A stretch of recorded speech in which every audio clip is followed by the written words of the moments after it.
స్తోత్రాలు, అందరికి వందనాలు. మరి దేవుని ప్రణాళికలు మరి మనం ఊహించలేదు. మేము ఉదయకాలంలో లేచాము, ఏంటో చేయాలి, ఎక్కడికి వెళ్ళాలనుకున్నాం. కానీ దేవుడు మరి ఆయన నిర్ణయించాడు.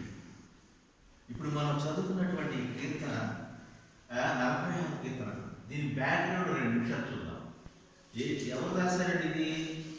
కోరహ కుమారుడు రాశారు. ఎప్పుడు రాశారు, ఎందుకు రాశారని చూస్తే, కోరహ కుమారుడు సుమారుగా ఒక 10-12 కీర్తనలు రాశారు. ఇక్కడ 42వ కీర్తన నుంచి 49 వరకు వీళ్ళే రాశారు. చాలా వరకు 40 ముఖాలు రాశారు. కానీ కీర్తన ఎందుకు రాశారు, ఎప్పుడు రాశారని చూస్తే, మనం ఒకసారి 2వ రాజులు 19వ అధ్యాయము, యెషయా 37, ద్వితీయోపదేశకాండము 32, ఈ 3 చాప్టర్స్లో కూడా బ్యాక్గ్రౌండ్ ఒకటే.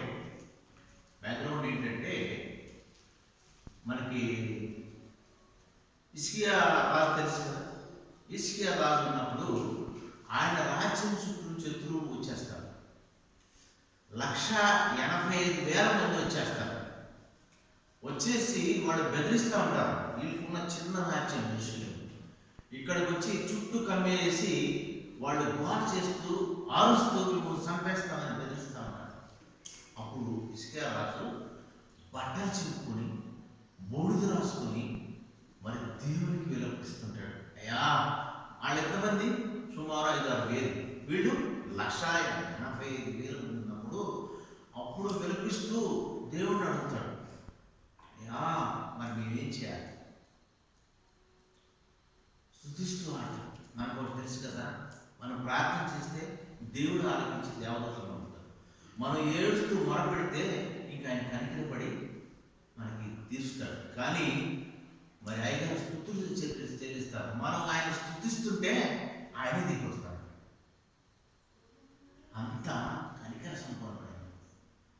ఆయన స్తుతులు చేస్తా ఉంటాడు కూర్చుని. వీళ్ళంతా కూడా చుట్టూనేమో శత్రువు. చూడండి ఎంత తక్కువ మరి చనిపోతామని తెలుసుకోవడం. అప్పుడు రాసినటువంటి కీర్తన దీని బ్యాక్గ్రౌండ్ అది. అప్పుడు కోరహ కుమారులు ఈ యొక్క, మీరు చూస్తే మీరు ఇంటికెళ్ళిన తర్వాత చదవండి, 2వ రాజులు 19వ అధ్యాయం, తర్వాత ద్వితీయోపదేశకాండం 32వ అధ్యాయం చదివితే ఇదే.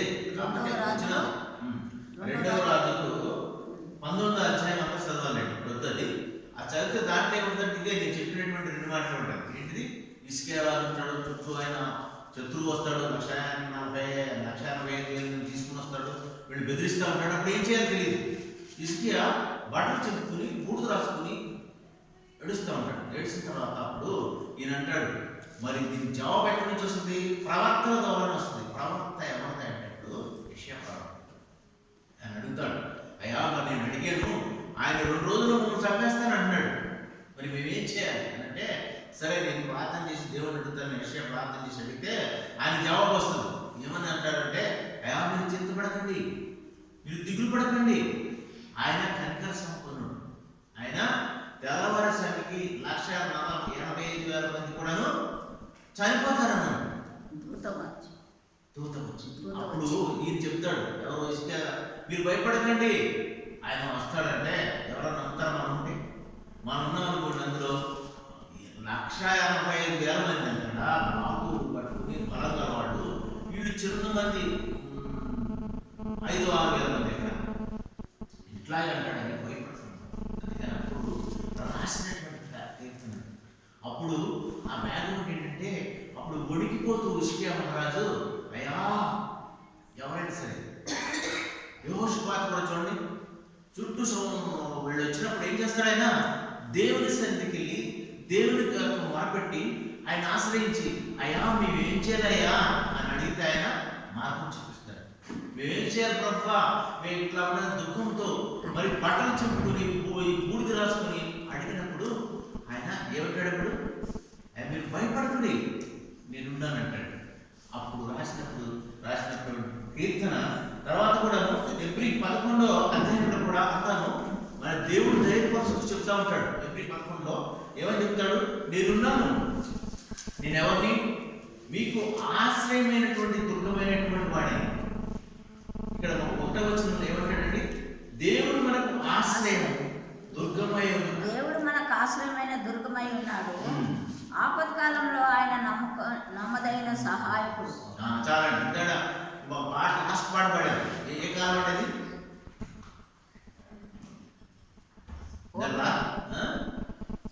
సంకట సమయములో సాగాలేకున్నాను. ఎలాంటి సమయం అండి? సంకట సమయం, ఆపత్కాల సమయం. ఏ కాలం ఇది? శ్రమకాలం. మనకు తెలుసు వర్షాకాలం, వేసవికాలం, ఈ కాలాలే తెలుసు. కానీ సంకటకాలం ఉంటుంది. ఇంకా అలాంటి కాలంలో మనకు ఆశ్రయ దుర్గమై ఉన్నటువంటి దేవుడు మనకి. అప్పుడు మనం మొరపెట్టుకుంటే మనం మొరలాలిస్తాం. మేము ఫస్ట్ కానీ ఇక్కడ గ్రంథాలయంలో మాట కొన్నప్పుడు దగ్గర 25 లక్షలైంది. 25 లక్షలు అయిపోయింది. లోన్ తీసుకున్నాను. ICICI bank manager more than 15 lakhs అయితే ఇద్దరు ఒక ఆఫీసు ఒక బ్యాంక్ మేనేజర్ సైన్ చేయాలి చెక్ మీద. ఆగస్టు 15, 2005 అన్నమాట. ఆగస్టు 15 సెలవు వచ్చింది. తర్వాత రాఖీ పండుగ వచ్చింది. చూడండి, రెండు కలిసి రావడం వలన అక్కడ సెలవు వచ్చింది. మేము రాసుకున్న బాండ్ ప్రకారం అయితే 60 రోజులు, అంటే ఈ 2 రోజులు కలుపుకుంటే 62 రోజులు అయిపోయింది. వాడిద్దరు తిరిగాడు. నేను ఇవ్వను దీనికి. సరే, మేము అప్పుడు ప్రార్థన చేసుకున్నాం. అక్కడ రిజిస్ట్రేషన్ ఆఫీస్కి వెళ్ళిపోయి ప్రార్థన చేస్తున్నాం. అయ్యా నేను రానంటున్నాడు. మేమేం చేద్దామని ఆయన ఇస్తా అన్నాడు చెప్పు. కానీ 2 రోజులు ఉండడం వల్ల సెలవు ఉండడం వల్ల ఇవ్వలేకపోయాడు. ప్రార్థన చేస్తే చివరికి ఆయన మనిషి కలిగి ఆయన వచ్చాడు. తర్వాత కూడాను రిజిస్ట్రేషన్కి అప్పుడు కూడా స్టాంప్ డ్యూటీ పేపర్ పెరిగింది సడన్గా. 25 లక్షలకి ఏమవుతుంది అనుకుంటే దగ్గర 2 లక్షలు రిజిస్ట్రేషన్ ఛార్జెస్ చేయడానికి తక్కువైంది. ఒక మన బంధుమిత్రుడైనటువంటి ఒక ఆయన అడిగాడు, ఏం లేదా రేపు వచ్చిన కదా మీకు పంపించేస్తాను డబ్బులు, వచ్చేస్తే మీకు మీరు రిజిస్ట్రేషన్కి వెళ్ళిపోమన్నాడు. చివరికి వెళ్తే ఆయన ఫోన్ ఎత్తట్లేదు, డబ్బులు రాదు. చూడండి, మనం అందుకనే మనుషులు నమ్ముకుంటే ఎక్కువ నమ్ముకుంటే, రాజులు నమ్ముకుంటే కంటే ఆయన ఆశ్రయించడం ఇది. మేము అక్కడ చూసాం. రిజిస్ట్రేషన్ ఆఫీస్కి వెళ్ళిపోయేందుకు ఒక రోజు ముందు ఇచ్చేస్తా అన్నాడు. మన బంధువే, మిత్రుడే. డబ్బులు రాలేదు, ఏమి రాలేదు. అలాగే ఆయన అడిగితే మనకు అనేక గొప్ప కార్యాలు జరుగుతాయి. ఎలాంటి సమయం అంటే ఇప్పుడు ఇసుకే రాజు పరిస్థితి చూడండి. ఆయన ఏడుస్తున్నాం మొరపెట్టుకున్నప్పుడు అప్పుడు రాసినటువంటి ఈ యొక్క కీర్తన 46వ కీర్తన. ప్రతి ఒక్క కీర్తనకి ఒక బ్యాక్గ్రౌండ్ ఉంటుంది. దాన్ని ఎప్పుడు రాశారు, ఎందుకు రాశారు, ఎలాంటి పరిస్థితుల్లో రాశారు. చూడండి, మీ అందరూ తెలుసు కదా, ఇదే కీర్తన మార్టిన్ లూథర్ గారు అనే గొప్ప భక్తుడు ఉంటాడు. మార్టిన్ లూథర్ గారు పేరు ఏమిటారు? ఆయన మార్టిన్ లూథర్ గారు ఈ యొక్క కీర్తనని 46వ కీర్తనని కొన్ని 100 సార్లు చదివారంట. కొన్ని 100 సార్లు. ఈ కీర్తన అంటే ఆయన అంత ఇష్టం అండి. అట్లాగే మనకి ఆంధ్ర క్రైస్తవ కీర్తనలు రాసినటువంటి ఆయన ఉన్నారు, పురుషోత్తం చౌదరి గారు. ఆయన కూడాను ఆయన వెళ్ళేస్తే ఇంట్లో చనిపోతే భార్య కూడా అన్నం పెట్టకపోతే అడుగుకుండా పాడుతున్నాడంట పాటలు. ఒకరోజు తెలియకుండా వస్తే ఆ ఇంట్లో ఈ భార్య ఉందంట. భిక్షం అడుగుతుంటే పులిహోర తీసుకొచ్చేసి అప్పుడు ఈయన చూసేసి పక్కనే పేడ ఉంటే పేడగా పడేసిందంట. తిను చాలు. అప్పుడు ఆయన కన్నిటితో ఒక పాట వస్తుంది, దేవుడే నా ఆశ్రయం. ఆయన మన దుర్గమై ఉన్నాడు. ఆయన ఒక దుర్గం. ఎట్టి ఆపదలు వచ్చినా సరే, ఎప్పుడు బాధలు వచ్చినా సరే, ఈ యొక్క ప్రతి ఒక్క పాటకి కన్నిటితో వేదనతో దానికి బ్యాక్గ్రౌండ్ ఉంటాడు. అలాంటి బ్యాక్గ్రౌండ్ లో రాసినటువంటి ఈ గొప్ప కీర్తన. ప్రతి ఒక్క వచనం, ఇందులో 11 వచనాలు ఉన్నాయి. ప్రతి ఒక్క వచనం చదవండి. ఎంత అమూల్యమైన మాటలు అంటే ఆయన ఎంత చక్కగా దేవుడు మనకు ఆశ్రయం దుర్గమై ఉన్నాడు. ఆపత్కాలంలో ఆయన నమ్ముకోదగిన దేవుడు. ఆపత్కాలం వచ్చినప్పుడు ఆయన నమ్ముకుంటే ఆయన తప్పక వస్తాడు. మనం స్తుతిస్తేనంట ఆయనే దిగి వస్తాడు. చూడండి, అలాంటి పరిస్థితిలో ఈయన మొరపెట్టుకుంటాడు. ఎవరు ఇసుకే మహారాజు బట్టలు చించుకుని. ఆ రాత్రి యెహోవా దూత బయలుదేరి అశూరు వారి దండుపేటలో వచ్చి 185,000 మందిని హతం చేసిన. అశూరు రాజు వస్తాడని మహాక్రూరుడు అన్నాడు. ప్రార్థిస్తే వీడేం అనలేదు. తెల్లవారు లేచి చూసే వరకు అన్ని శవాలు గుట్టలు గుట్లుగా పడండి. ఎంతటి విజయం, ఎంత గొప్ప దేవుడు మన దేవుడు. నమ్మదగిన మరి మిత్రుడు, నమ్మదగినటువంటి ఆపత్కాలంలో ఆయన నమ్ముకుని నమ్మదగిన సహాయకుడు అంట. ఆయన సహాయకుడు, నమ్మదగిన దేవుడు. మన దుర్గం అంటే ఏంటంటే ఒక కోట. ఆయనకు మనం ఉన్నటువంటి తోడుగా మనం భయపెట్టి ఆయన మన ఎడల మనం ఇప్పుడు ఎక్కడో ఉంటాడు, మన వదిలేదని ఉంటాడు. అందుకనే ఆయన వాక్యం ఎక్కడికి ఇంకా ముందుకెళ్తే మనకి వివరణ ఇస్తారండి ఎంత చక్కగాను. మీకు ఒకసారి చూడండి, హెజ్కేలు 47:12 అధ్యాయం వాక్యం గురించి. ఈ వాక్యం చదువుతూ ఉంటేనంట మనల్ని పరలోకానికి తీసుకెళ్ళిపోతుందంట. హెజ్కేలు 47వ అధ్యాయము 12వ వచనం ఒకసారి దయచేసి చూడండి.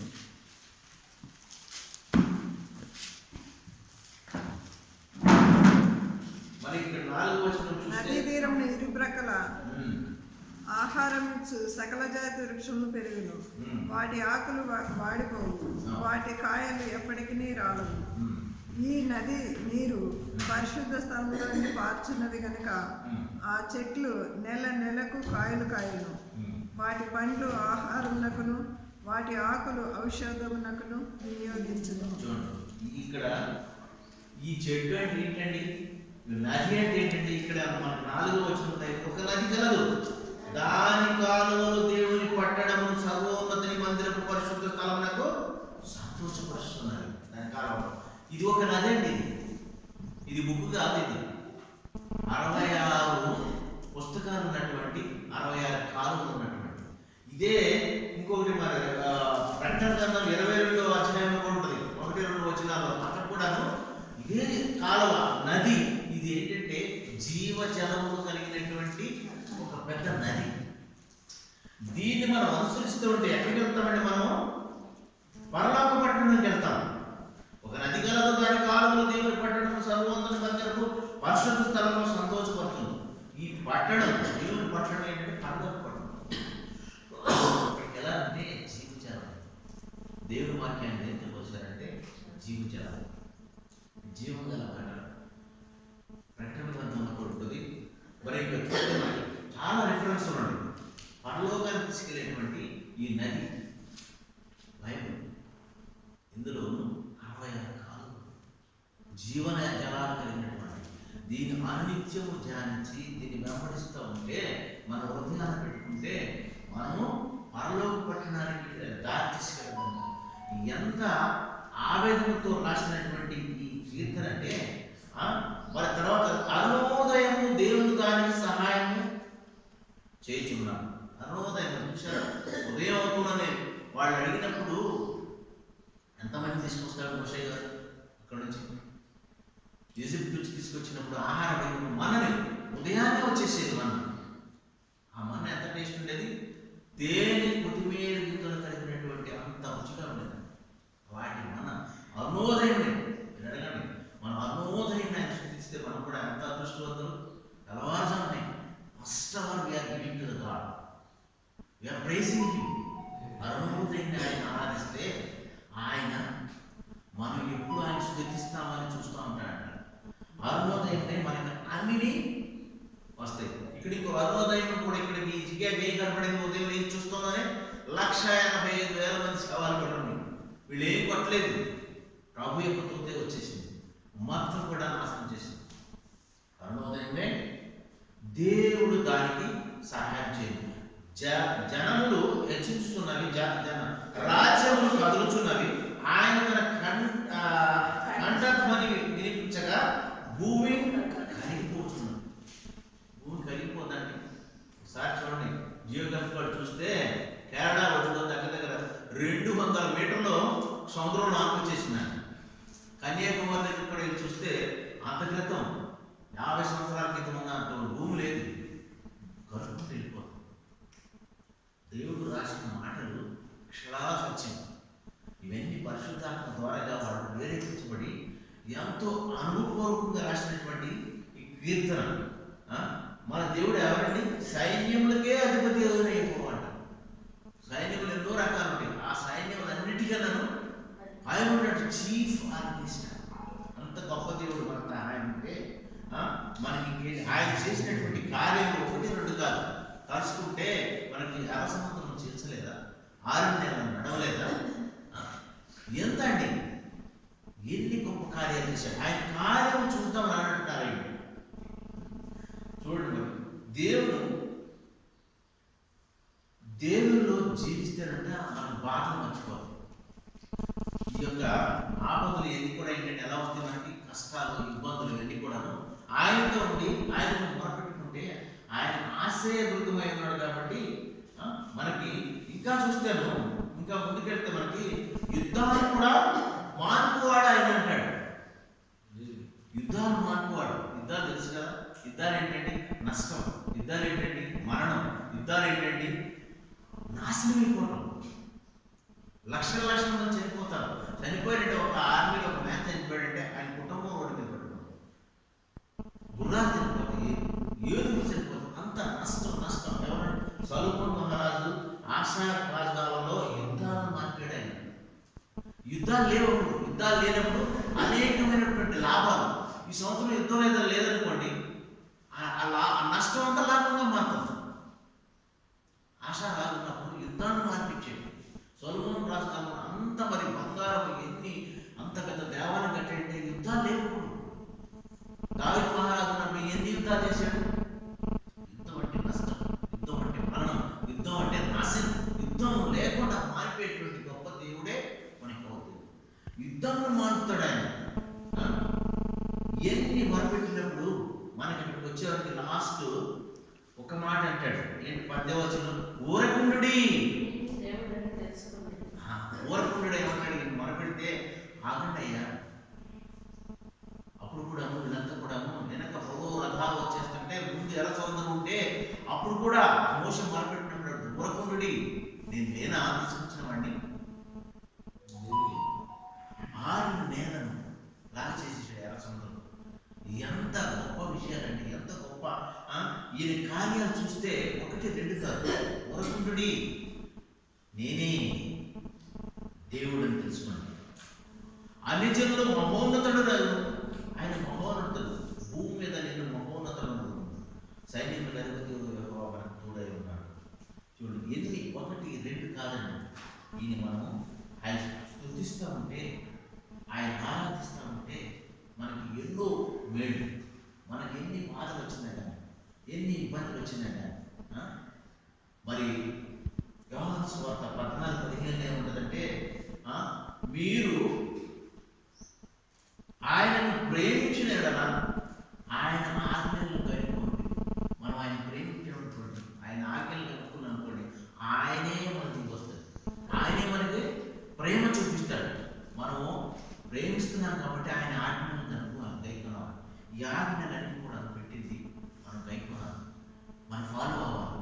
అందుకని ఈ యొక్క కీర్తనని ధ్యానించినప్పుడు 2వ రాజులు 19వ అధ్యాయం, తర్వాత ద్వితీయోపదేశకాండము 32 కూడా చదవండి. చదివితే అసలు ఈ కీర్తన ఎందుకు రాయబడింది, ఎలాంటి పరిస్థితుల్లో రాయబడింది, అలాంటి బ్యాక్గ్రౌండ్లో రాయబడింది, ఎందుకు రాయబడింది. కీర్తన అన్నిటికీ ఒక్కొక్క ఉద్దేశం ఉంటుంది. ఉద్దేశం లేదు, ఊరికే రాయలేదు. మాటలు మరి పరిశుద్ధాత్మ ద్వారా ప్రేరేపించబడి రాయించినటువంటి మాటలు. ప్రతి ఒక్క మాట కూడా ఆయన మెడలు చుంటిది అని తాళం వంటి. ప్రతిదినం ఆయన వాటిని ధ్యానించి ఆయన హృదయంలో ముద్ర వేసుకుంటే మరి ఆయన మనతో ఉంటాడు, మనల్ని పరలోక పట్టణానికి నడిపిస్తాడు. అలాంటి ఒక మరి విశ్వాసం కలిగి ఉంటాం. చూడండి, ఆ విశ్వాసం, మన విశ్వాసానికి దగ్గర ఎవరు? అబ్రహాము గారు. ఆయన 2 సంవత్సరాలు ఉన్నాడు కాబట్టే మరి ఎవరిని, ఆయన తమ్ముడిని లోతును పంపేశాడు. ఆగలేనటువంటి భార్యని, పిల్లల్ని పంపేశాడు. చివరికి ఒంటరిగా పోయిపోయాడు. చెట్టు కింద కూర్చున్నప్పుడు ఎంతో ప్రేమిస్తున్నటువంటి కుమారుని ఏమని అడిగితే ఆయనకి విశ్వాసం. అడుగుతావు, అడుగు, నువ్వే సహాయం చేస్తానని తీసుకెళ్ళిపోతాడు. ఎంత విశ్వాసం అండి. అలాగే అమూల్య పర్వతం తీసుకెళ్ళినప్పుడు ఆయన అబ్రహాము ఆగు అంటాడు. ఆయనకి తెలుసు విశ్వాసం, ఎంత విశ్వాసం అంటే ఆయనకి దేవుడు తప్పకుండా ఆయన కాపాడతాడు విషయం. అట్టి విశ్వాసం మనం కూడా కలిగి మన విశ్వాసాన్ని పెంపొందించుకుంటూ దేవుని యొక్క మాటలు అనుదినలాగా మనం ప్రయత్నించాలి. అనుదినం ఈ వాక్యాన్ని ధ్యానిస్తూ ఉంటే ఆ మాటలే మనల్ని మారుస్తాం. కొద్ది మాటలు దేవుడు దీవించగలరు.